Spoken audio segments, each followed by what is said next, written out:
আসসালামু আলাইকুম, hello my viewers, welcome back to my channel Sanjida's cooking world. Grill chicken কম বেশি সবারই পছন্দের একটি খাবার, আর যদি ঠিক রেস্টুরেন্টের মতো তৈরি করা যায় তাহলে তো ভালোই হয়। ওভেনে গ্রিল চিকেন কীভাবে পারফেক্টলি রেস্টুরেন্টের মতো তৈরি করা যাবে আজকে সেটি দেখিয়ে দিব। আমার প্রসেস ফলো করে যদি আপনারা গ্রিল চিকেন তৈরি করেন তাহলে কিন্তু কোনোভাবেই রেস্টুরেন্টের থেকে কম টেস্টি হবে না, বরং আরও বেশি ভালোই হবে। গ্রিল যেহেতু তৈরি করব, চিকেন তো অবশ্যই লাগবে।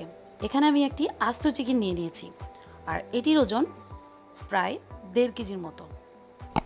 প্রথমে কি করতে হবে জানেন, মুরগিটির যে মাংসযুক্ত অংশগুলো রয়েছে, যেমন বুকের মাংস, রানের মাংস, এগুলো একটু বেশি করেই চিড়ে নিতে হবে।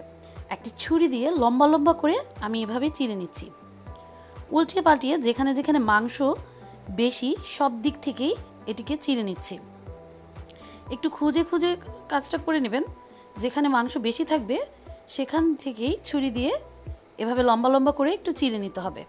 এতে কি হবে, আমরা যে মশলাটা দিয়ে ম্যারিনেট করব, মশলাটা খুব সুন্দরভাবে চিকেনের ভিতর ঢুকে যাবে। এখন আমরা চলে যাচ্ছি মশলার প্রিপারেশনে। এখানে আমি নিয়ে নিয়েছি জিরা, হলুদ গুঁড়ো আর মরিচ গুঁড়ো নিয়েছি একটু বেশি। যারা ঝাল পছন্দ করেন তারা একটু বেশি নিয়ে নেবেন, যারা কম পছন্দ করেন তারা কম নিয়ে নেবেন। সয়া সস নিয়েছি, রান্নার রেগুলার তেল নিয়েছি, গোলমরিচ গুঁড়ো নিয়েছি, আদা রসুন পেস্ট নিয়েছি, আর এখানে গ্রিল মশলা নিয়েছি, সাথে নিয়েছি লবণ আর টমেটো সস।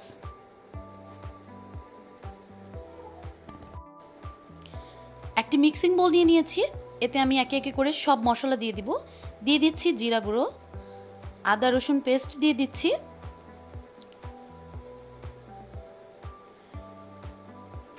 গোলমরিচের গুঁড়া দিয়ে দিচ্ছি। একে একে সব মশলা দিয়ে ভালোভাবে এটাকে আমি মিক্সড করে নিব। লবণ দিয়ে দিচ্ছি, সয়া সস দিয়ে দিচ্ছি, 1 চামচের মতো সয়া সস নিয়েছি। এখানে আমি লাল মরিচের গুঁড়া দিয়ে দিচ্ছি, আমি একটু বেশি নিয়েছি। হলুদ গুঁড়া দিয়ে দিচ্ছি, যেহেতু একটি আস্ত চিকেনকে গ্রিল করা হবে তাহলে মশলাটা অবশ্যই একটু বেশি হবে। জিরা গুঁড়ো দিয়ে দিচ্ছি, টমেটো সস দিয়ে দিচ্ছি,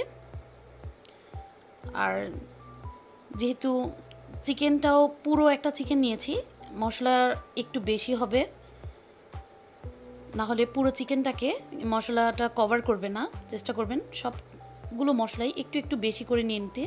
আমি একটু তেল দিয়ে এটাকে মাখিয়ে নিচ্ছি।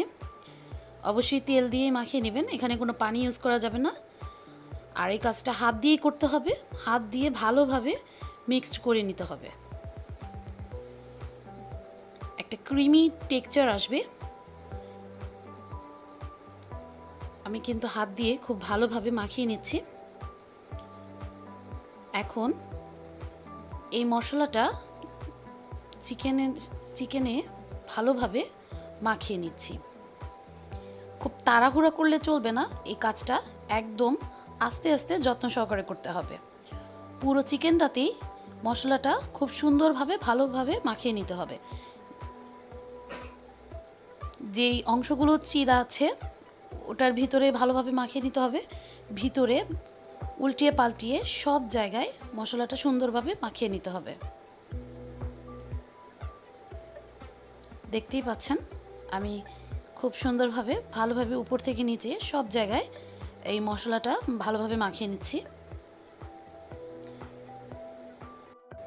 আর মাখানো হয়ে গেলে এই চিকেনটিকে আমি 6 ঘন্টা ম্যারিনেট করে নিব।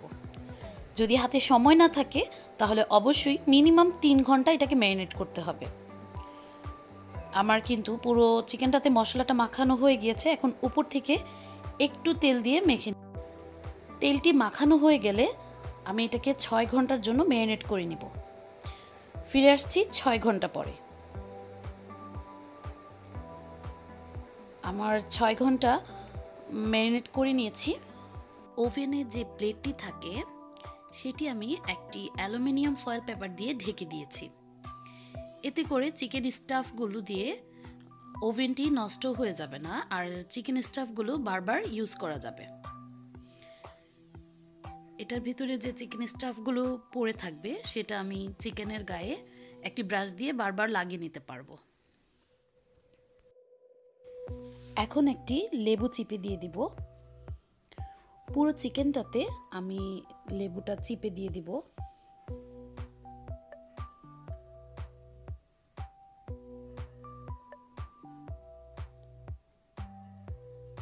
একটু ঘুরিয়ে নিয়ে এটাতেও আমি লেবুটা চিপে দিয়ে দিব।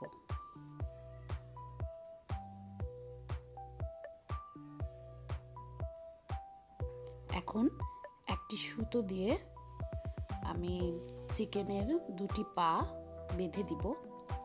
এতে করে পা দুটোই ছড়িয়ে যাবে না আর সুন্দরভাবে গ্রিলটি হয়ে যাবে।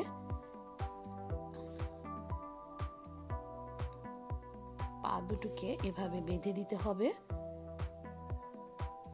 এটা শিকের সাথে খুব সুন্দরভাবে সেট হয়ে যাবে। এখন ওভেনে যে শিক থাকে সেটা আমি সেট করে দিব। এটা চিকেনটার ভেতরে দিয়ে সুন্দরভাবে সেট করে দিয়ে আমি চিকেনটা ওভেনের ভেতরে দিয়ে দিব।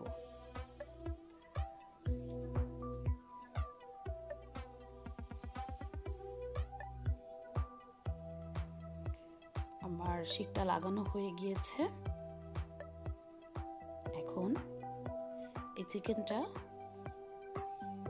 আমি ওভেনে সেট করে দিব।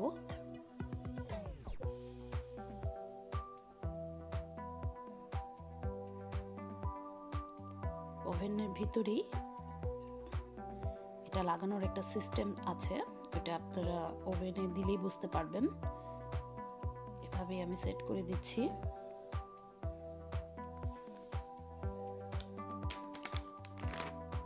নর্মালি যদি গ্রিল চিকেন করা হয় ওভেনে 120 থেকে 150 ডিগ্রি সেলসিয়াসে প্রথমে 10 মিনিট এটাকে বেক করতে হবে।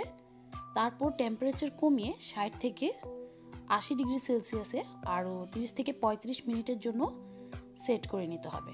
আর আমার ওভেনটিতে গ্রিলটি অটোমেটিকলি সেট করা আছে, তাই এটাতে এক্সট্রা কোনো টেম্পারেচার দিতে হচ্ছে না। আমি এটাকে 1 ঘন্টার জন্য সেট করে নিচ্ছি। আমার ওভেনে গ্রিলে প্রেস করে আমি 1 ঘন্টার জন্য এটাকে সেট করে নিয়েছি। 1 ঘন্টার মধ্যে আমি প্রায় 4 থেকে 5 বার আমি চিকেন স্টাফ ব্রাশ করে নিয়েছি।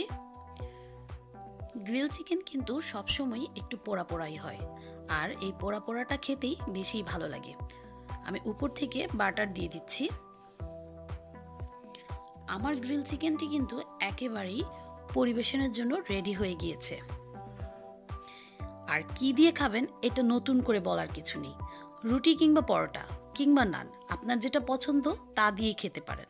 আর আমার খাবারের পছন্দ তালিকায় গ্রিল চিকেনও রয়েছে। আমার তো নান কিংবা পরোটার সাথে খেতেই বেশি ভালো লাগে। আর এই গ্রিল চিকেনটি রেস্টুরেন্টের মতোই হয়েছে, আর খেতেও রেস্টুরেন্ট থেকে একটু বেশিই টেস্টি হয়েছে। বাসায় অবশ্যই ট্রাই করে দেখবেন। এটা কতটা জুসি হয়েছে আমি একটু দেখিয়ে দিচ্ছি।